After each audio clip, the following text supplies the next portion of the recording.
The morning rush hour in the Chinese capital, Peking. China is a country in transition. There's been a lot of publicity in recent months about major shifts in economic policy, changes that move China much closer to the West. Now the Chinese leadership has made it clear that they will continue to take the best the West has to offer during 1985. But they've also made it clear they have no intention of abandoning basic communist principles. In this report, we look at how the new policies and attitudes are affecting the citizens of Peking at work and at leisure. It's the first time our cameras have taken a close look at daily life in the Chinese capital.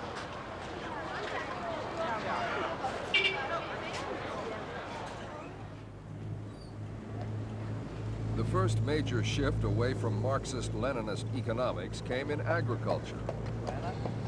At the end of 1978, the Communist Party's Central Committee decreed that farmers could sell in the markets any produce they grew themselves. Once they'd filled the quotas, they're still required to produce under the collective farm system. The result has been dramatic. Over the last 6 years, agricultural production has risen annually by 8%. Farmers have a greater say in deciding what produce they grow, and they now offer the public a much wider range of foodstuffs at prices based on the market forces of supply and demand rather than prices fixed by the central government. Even so, the authorities like to keep a watchful eye on the new system. Mr. Wong from the Ministry of Industry and Commerce is checking that the stall prices are not too high.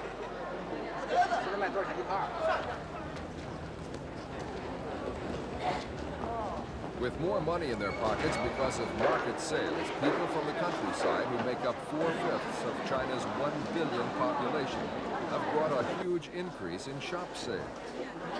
This is Xidan department store in Peking just after opening time. The store says it serves 150,000 customers in a day, and up to 250,000 at weekend.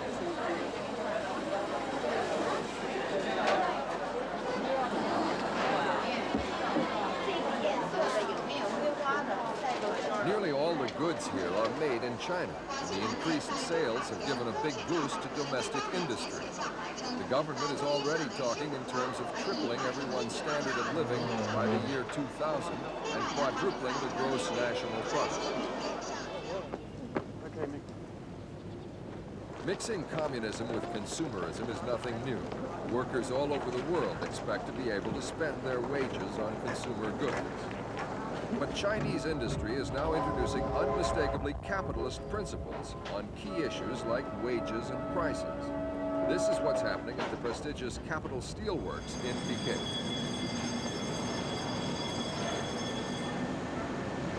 Under the old system, workers were allotted to particular industries by the central authorities. Wages were held at a fixed level on a strictly egalitarian basis, and all profits went to the state. Now, individual enterprises can hire their own staff. They can give better pay or bonuses for difficult and responsible work.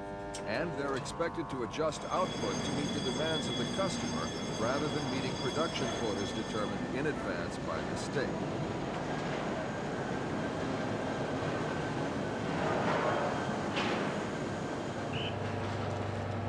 The steelworks management here, enjoying their new authority, took a good look at the computerized monitoring systems available on the international market. They decided that an American system was the best for their needs and simply went out and bought it.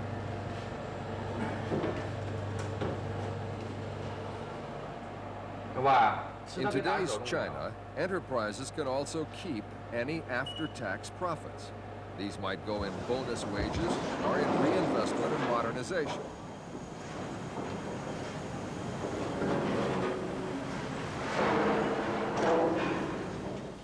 At the steelworks, for example, they want to replace the old steam engines with new diesel locomotives on the grounds of efficiency.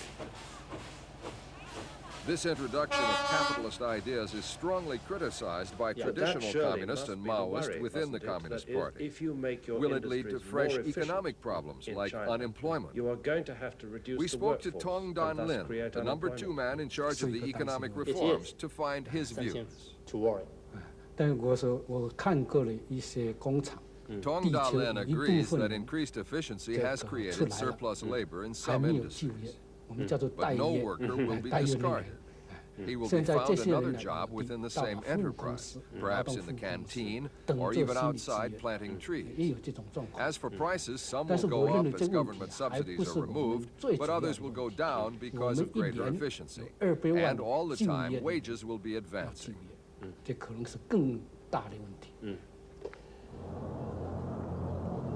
Such thinking would not have been approved by Chairman Mao, although he might have applauded the Chinese diplomacy which led to agreement on the future of Hong Kong, the British Crown colony on China's southern coast.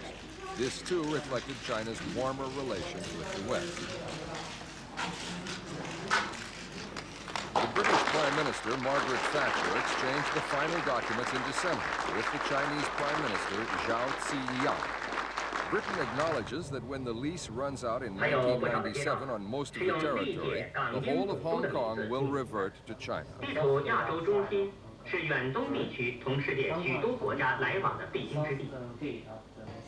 China has put out an information film about Hong Kong, emphasizing the overcrowding and the hectic pace of life there. But China has agreed that the Western lifestyle of Hong Kong will remain unchanged for 50 years after its return to the mainland. A tacit acceptance that even a Chinese capitalist is still basically Chinese.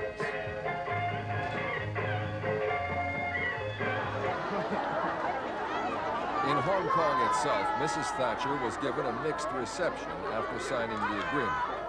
Most people gave her a warm welcome. But there were protest demonstrations too, from those among Hong Kong's overwhelmingly Chinese population who feel that they are victims of a sellout, that they will eventually be forced to accept an ideology they have rejected.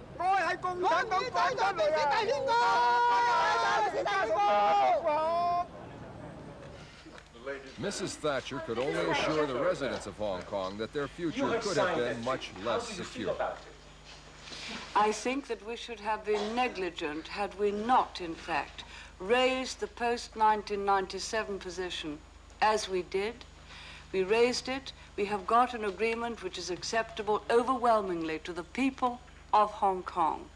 That agreement will extend into 50 years beyond 1997. I feel we have done a good job for the people of Hong Kong. Just consider what sort of questions you would be asking me now had there been no agreement and a totally unknown future. On a lighter note, one of the best-selling board games in Hong Kong speculates about the future of the British colony. Tension increases towards the end of the game. Will Hong Kong retain its freewheeling lifestyle? Or will the year 2000 see the territory firmly in the hands of the Chinese commissars?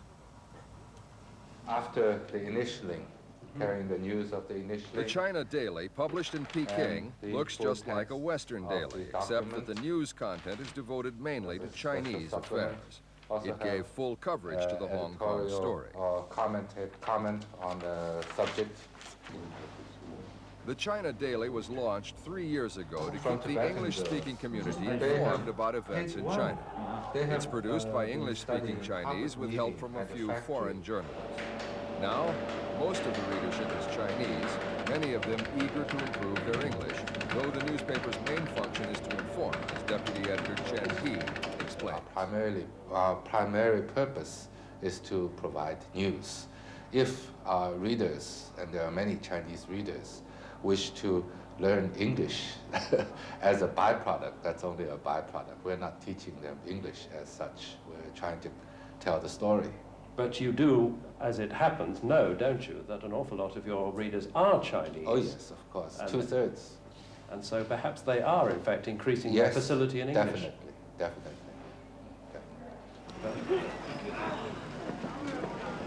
There There's also a government-run foreign language bookstore in Peking, selling books, records, and cassettes. Something you would not have found during the late 1960s and early 1970s, the years of the Cultural Revolution, when contact with foreigners was shunned. The Language Center holds conversation classes, but the English class was so crowded this day that it spilled over onto the roof. Where is your college in Beijing? In the north part of Beijing. North part of Beijing. Near what place? Qinghe. Qinghe is very far from Yes, here. really, it's very far. So- It may altogether back and forth. It took us 5 hours. 5 hours. Yeah. So I did the course of horticulture in college, and I came here to learn English just because I want to go abroad to study. Which country do you prefer? Of course, United States, because I'm research the wine, how to make the wine, and I want to go to California. I'm here the first time. First time. Come here. As China opens up more to the West, so its need increases for young people with a good command of foreign languages. They can help to boost trade Yeah, and don't be attract shy. My work, the languages too. When we talk to foreign business, that the business, we have to use English as a tool just. So, of course, the most important thing is money. We have to earn the money for our country, to make use of the foreign capital, utilizing the foreign capital, try to attract the foreign capital investment, foreign business, invite them to China. Sure. Peking's branch of the famous Parisian restaurant Maxime's is now an established example of links with the West. But it's food at the cheap end of the market that's one of the latest talking points.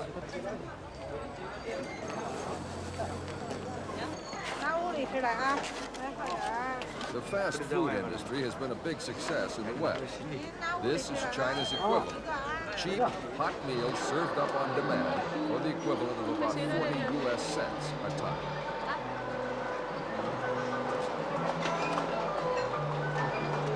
We were assured this is the first restaurant of its kind in China, offering sit-down or take-away meals. Could the customers have the choice of hamburgers and Coca-Cola in a few years' time?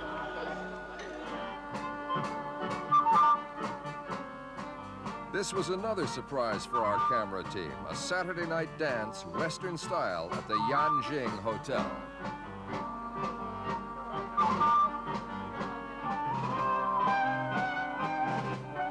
Ballroom dancing has proved so popular that dancing clubs have been oversubscribed, and social evenings like this one are a regular event.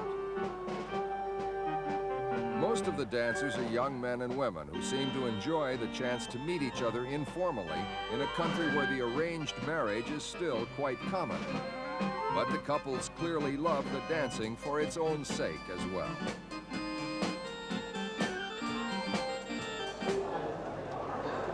Another reminder of home for the Western visitor, Christmas decorations. The decorations are not that prominent because in this communist and oriental country, Christmas is a festival observed only by a minority.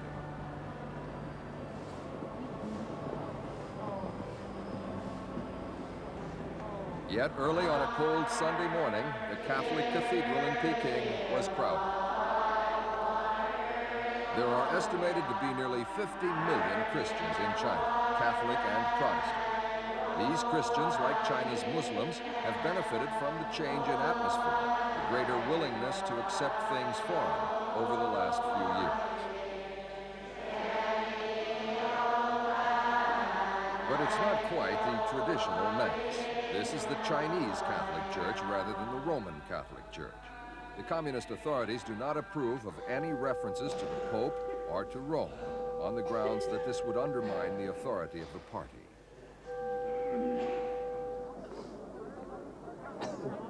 The Great Wall of China was built over 2,000 years ago in order to keep out foreign invaders.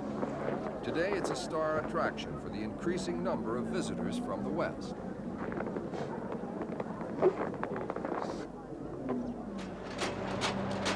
The abundant labor force that helped build the Great Wall is still available in China today, working here on one of Peking's many construction sites. This is Japanese machinery, one of the signs that China is now looking beyond its borders to the non-communist world to help in the modernization projects. Chinese ingenuity is helping as well.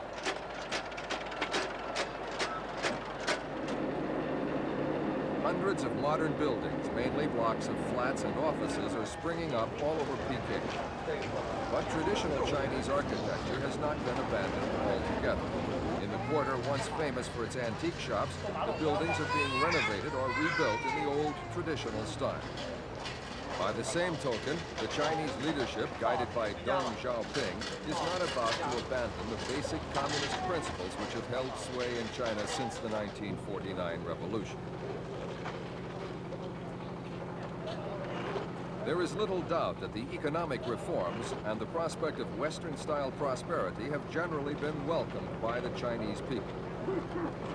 In a speech publicized on New Year's Day, Deng Xiaoping declared that a little capitalism cannot do China any harm. Many of his people are hoping for more, that it will do them a great deal of good.